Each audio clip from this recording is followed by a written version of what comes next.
Hey, so real quick before this episode starts, I just need to make a correction. I mentioned that Batman issue 35, which goes on sale this week, will be selling for about $5. And that was recorded on Monday. Today, Tuesday, it was announced that the comic will go back down to $4, its regular price. And all upcoming issues of Batman will still be $4. That said, aside from this little addition here, I'm keeping the episode as is because I talk about comic book pricing as a whole, and it's something that needs to be discussed, especially if prices keep going up. So yeah, enough talk. Let's just get right into the episode. If I have one major problem with comic books, it's that it can get really expensive to read and collect them on a regular basis. What started as a fun little diversion for kids that only cost about a nickel an issue has turned into big business that charges about $3 to $4 an issue. But with the release of this week's issue of Batman and also the first issue of Marvel's Axis event also coming out this week, monthly comics are now starting to cost $5 rather regularly. And while I don't think this is an all-the-time thing, this is definitely an indication on where the industry is headed, and it's not a good direction.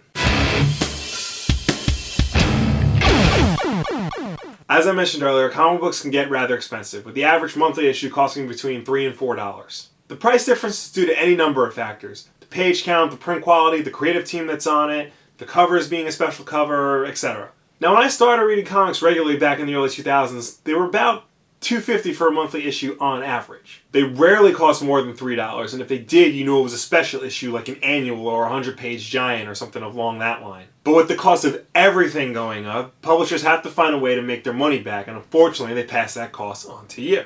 But things are starting to get a little out of hand because Marvel and DC both put out at least one book a month that costs $5 or more. Also, DC for some reason likes to charge $1 more for their physical comics to come with a digital code, whereas Marvel just gives you the digital code for free.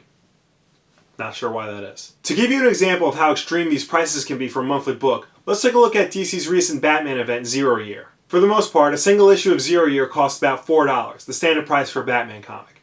Books with more pages would cost about $5. Issue 24, on the other hand, costs $7 at launch. That's $7 for 56 pages of what was essentially a retelling of the Joker's origin. Now, it used to be, if you didn't want to spend that much money on comics every month, you just wait for the trades to come out. They collect a bunch of issues into one book, usually for a lower price. Again, back when I started reading comics, a 12-issue trade paperback costs about $20. But they don't release a lot of 12-issue trades anymore. Typically, a publisher will release a trade of 5 to 6 issues costing between $14, $15, $16. And if you want the hardcover version, be sure to add an extra $10 onto that. Now, that's not to say they don't still release trades with more issues in them. That's usually not until well after a particular run is over. Or in the case of Image Comics, they release at least 4 trades with 6 issues each before they release one 12-issue trade. So then what about going digital? No money's being spent on making an actual physical product, so prices have got to go down that way, right? Well, yes and no. Let me explain. While digital comic stores offer great sales, it's usually on catalog titles. New releases still cost the same across the board.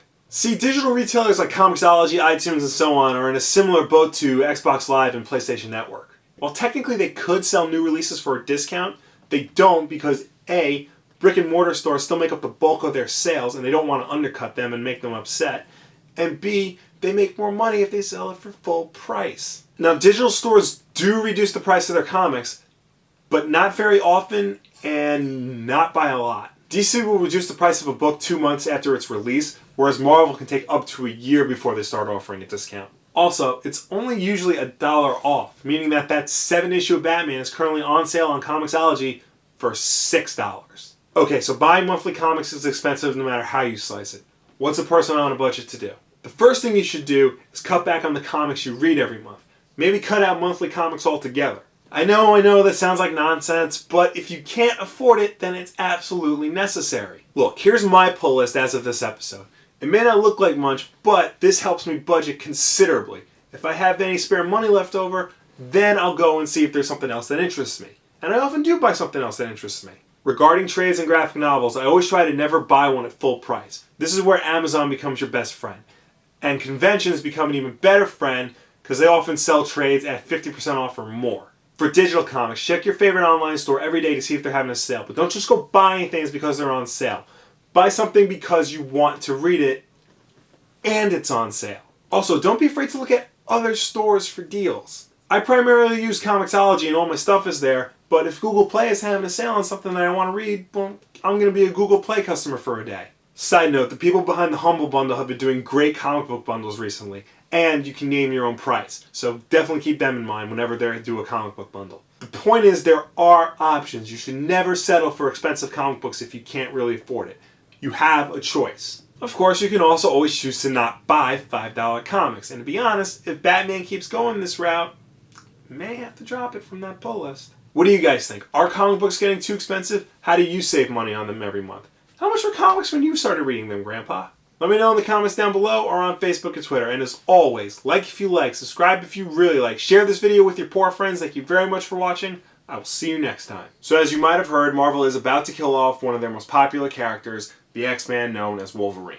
And when I say he's one of Marvel's most popular characters, I mean he appears in more books than just about anybody in superhero comics. What I've played of it, and the fact that it's comparable to games like Borderlands and games like Rage, two games that I didn't really like at all. You didn't like Borderlands? I did not like Borderlands. We've had this conversation. I want to have it again. Why didn't you like Borderlands?